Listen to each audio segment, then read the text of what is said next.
Bueno, buenos días a todos. En la clase de hoy la idea es hablar un poco de gasto cardíaco, empezar con fisiología cardíaca. Ustedes saben que el gasto cardíaco simplemente es la cantidad o el volumen de sangre que es bombeado por el corazón durante un minuto. Fíjense que la fórmula es importante. Gasto cardíaco es frecuencia cardíaca por volumen sistólico. Es decir, si yo aumento la frecuencia cardíaca, aumenta el gasto cardíaco. Esto vamos a ver en otra clase que depende hasta cierto límite. Una frecuencia cardíaca de 300, como en una taquicardia ventricular, no es efectiva para bombear sangre. El volumen sistólico, por su lado, es la cantidad de sangre o el volumen de sangre que eyecta el ventrículo en cada latido, ¿sí? El volumen sistólico también cuando aumenta, aumenta el gasto cardíaco. Ahora, ¿de qué depende el volumen sistólico? Depende de la precarga, de la poscarga y de la contractilidad. Son tres temas que la idea es desglosarlos porque son complejos y se suelen ver en fisiología. La precarga simplemente es la tensión, a fines teóricos, que soporta el ventrículo durante el llenado ventricular, al fin del llenado ventricular en realidad. Entonces la tensión que soporta el ventrículo al final del llenado ventricular. La poscarga es la tensión que se opone o la tensión que soporta el ventrículo durante la expulsión de sangre. En términos prácticos, la poscarga es la fuerza que se opone a la eyección de sangre. En términos prácticos, pero en términos teóricos se habla de tensión que soporta el ventrículo durante la eyección. Y la contractilidad simplemente es la fuerza que genera el corazón durante la sístole para eyectar la sangre, ¿sí? Que depende de los miocardiocitos. Poscarga y contractilidad son temas de otra clase. Hoy vamos a hablar de precarga, que en términos prácticos es la fuerza que soporta el ventrículo al final de el llenado ventricular. Recuerden que a fines teóricos para un choice se habla de tensión. La precarga tiene varios determinantes, ¿sí? Uno es el retorno venoso, ¿sí? Otro es la volemia, ¿bien? El otro determinante de la precarga es la distensibilidad, un término muy importante, ventricular. Y un último es la contractilidad auricular. ¿Qué importancia tiene saber todo esto? Bueno, es sencillo. Ustedes saben que si aumenta la precarga, ¿sí? Aumenta el gasto cardíaco. De nuevo, si aumenta la precarga, aumenta el gasto cardíaco. Entonces, yo asumo que si aumenta el retorno venoso, aumenta la precarga y aumenta el gasto cardíaco. Si aumenta la volemia, aumenta la precarga y aumenta el gasto cardíaco. Si la distensibilidad ventricular aumenta, de nuevo la precarga aumenta y el gasto cardíaco. Y lo mismo con la contracción auricular. Como vamos a ver, todo esto dentro de límites fisiológicos. Entonces, ¿qué es la volemia? La volemia simplemente es la cantidad de sangre circulante, ¿sí? Y esto depende de... se ve afectado, en ciertas situaciones. Por ejemplo, hubo un accidente, llega un paciente que tiene lacerada una arteria y está perdiendo sangre. La volemia va a estar disminuida por sangrado, la precarga va a disminuir y el gasto cardíaco va a disminuir. Es decir, ese paciente, cuando nosotros le repongamos cristaloides, es decir, solución fisiológica y sangre, el gasto cardíaco se va a normalizar siempre y cuando tratemos la causa de pérdida de la volemia, ¿sí? Y el mecanismo es por disminución de la precarga. Bien, entonces se sutura la arteria, se agregan cristaloides y sangre y el paciente mejora el gasto cardíaco. Bien, ahora, por ejemplo, el abuelo que no toma agua hace mucho tiempo, que está severamente deshidratado, la volemia disminuye, la precarga disminuye y el gasto cardíaco disminuye.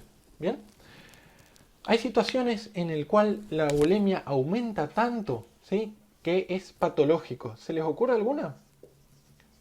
¿Sí? Nosotros decimos que en condiciones normales, cuando aumenta la volemia, aumenta la precarga y aumenta el gasto cardíaco.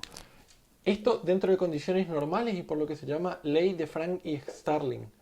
De Frank Starling. Lo habrán escuchado, es una de las preguntas más frecuentes en fisiología. Y la ley de Frank Starling simplemente dice que dentro de condiciones normales, el aumento, ¿sí?, del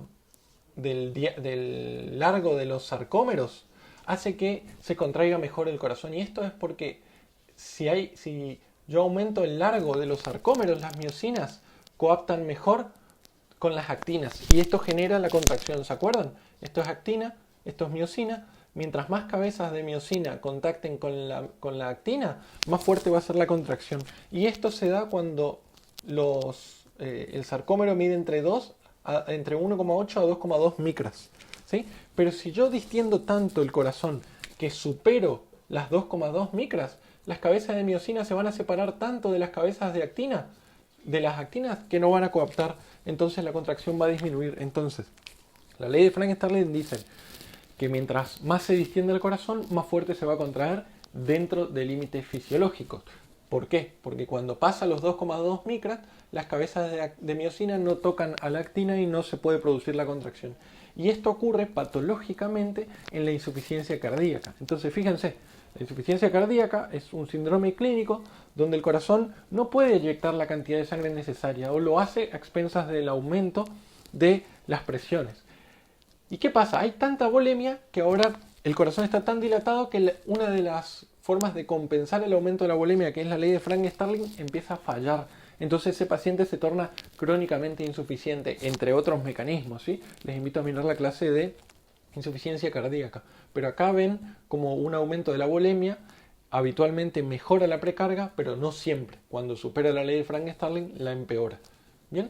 El retorno venoso simplemente es la cantidad de sangre que vuelve a la aurícula derecha del sistema arterial. Y esto depende de varias cosas. Primero, la diferencia entre el sistema arterial y el sistema venoso. ¿Sí? ¿La diferencia de qué? Ustedes saben que todo en el organismo va de donde hay mayor presión a donde hay menor presión. Las arterias tienen más presión que las venas. Por eso la sangre va de las arterias a las venas. Y el punto de menor presión es la aurícula derecha. Por eso el corazón y las arterias de conductancia mantienen una presión estable para que siempre la sangre circule hasta la aurícula derecha de nuevo y que comience el ciclo nuevamente. Bien, el otro determinante del retorno venoso es la bomba muscular. ¿Sí? Y acá hay un dato muy importante. Ustedes saben que el 30 al 40% de la sangre se encuentra en los miembros inferiores. Entonces, las venas no tienen la fuerza no tienen la capa elástica como para vencer la resistencia de la sangre y enviar la sangre hacia adelante. Tampoco la capa muscular. Entonces, simplemente contienen a la sangre. Bien, entonces si yo contraigo los músculos de las piernas, lo que hago es bombear esa sangre de las venas hacia el corazón. Entonces, la bomba muscular tiene importancia dentro del retorno venoso porque mediante la contracción de los miembros inferiores principalmente, yo aumento el retorno venoso. Y por último, las diferencias de presiones, ¿sí?, en la caja torácica, ¿sí? La diferencia de las presiones intratorácicas. Ustedes saben que durante la inspiración, ¿sí?, la presión se vuelve más negativa, ¿sí?, disminuye dentro de la caja torácica. Y si la presión disminuye en la caja torácica, ustedes piensen que cuando inspiramos, lo que estamos haciendo es presión negativa. Y la presión negativa atrae. ¿Por qué? Porque hay más presión en otros lados. Entonces, si hay menos presión en la caja torácica, yo atraigo la sangre del resto de los circuitos. Entonces, a los términos prácticos, durante la inspiración, el retorno venoso aumenta. Si el retorno venoso aumenta, la precarga aumenta y el gasto cardíaco aumenta nuevamente. Por último, hablemos de un concepto de suma importancia, la distensibilidad ventricular. ¿Qué es la distensibilidad ventricular? Simplemente es la capacidad que tiene el ventrículo, ¿sí?, de adaptarse, ¿sí?, a los cambios de volumen. ¿Cómo se adapta? Sin aumentar sus presiones. Entonces, ¿qué es la distensibilidad ventricular? Es la capacidad que tiene el ventrículo de ser complaciente, de no aumentar sus presiones cuando le llega volumen. Y ustedes me dirán, ¿pero qué importancia tiene esto?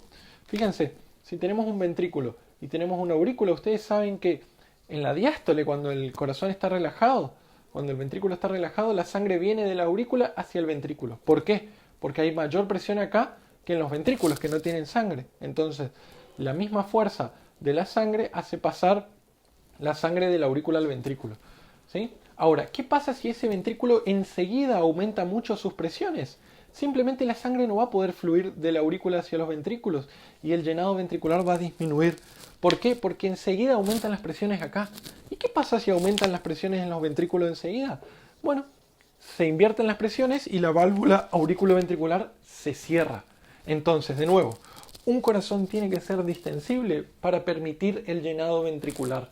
que depende de las presiones.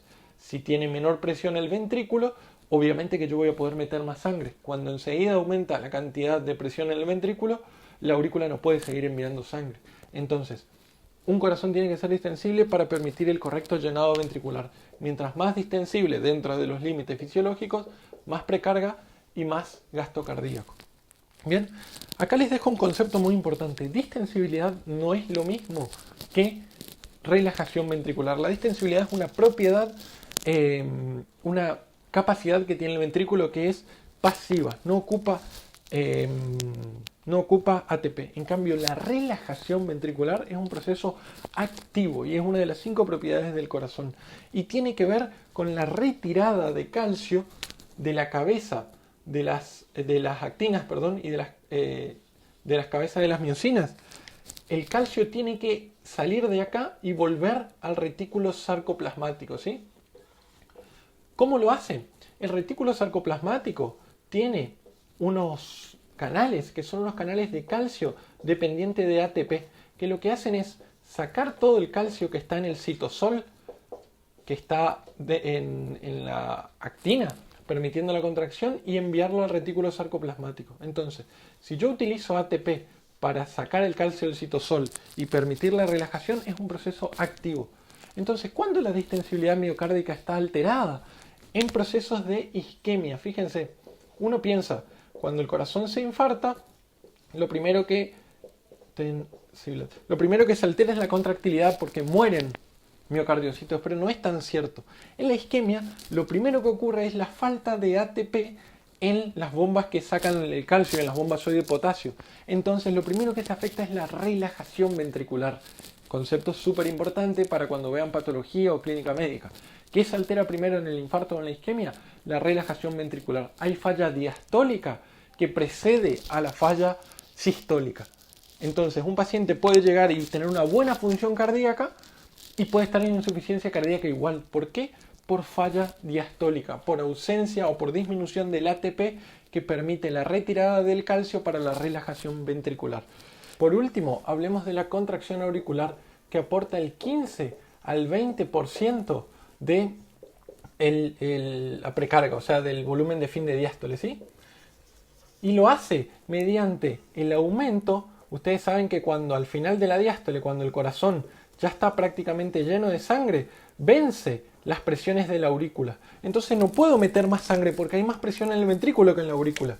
Y acá queda poquita sangre. Entonces, ¿qué hago? Contraigo la aurícula, disminuyo el tamaño de sus paredes y aumento más la presión en la aurícula, ¿sí? Entonces ese poquito de sangre que queda, que representa el 15%, puede pasar al ventrículo y hacer el último llenado.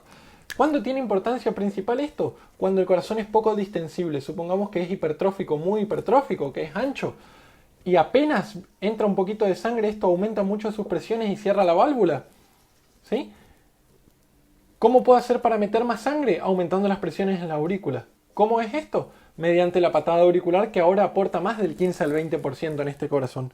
Entonces, la patada auricular tiene importancia, principalmente en los pacientes con distensibilidad disminuida, ¿sí? Entonces, recuerden esa patología que hace que la aurícula tiemble y que no lata adecuadamente, que se llama fibrilación auricular. Nosotros debemos revertir, no solo para evitar el ACV, para mejorar la frecuencia cardíaca y demás, la arritmia, sino para mejorar el llenado ventricular, sobre todo en pacientes muy enfermos. ¿Bien? Bueno, muchas gracias, espero les haya gustado. Déjennos sus dudas y sus comentarios acá. Compartan con sus colegas que les puedan servir. Esto sirve para fisio, pato y clínica. Y recuerden suscribirse a Instagram, Facebook, YouTube y ahora últimamente en Telegram. Hasta luego.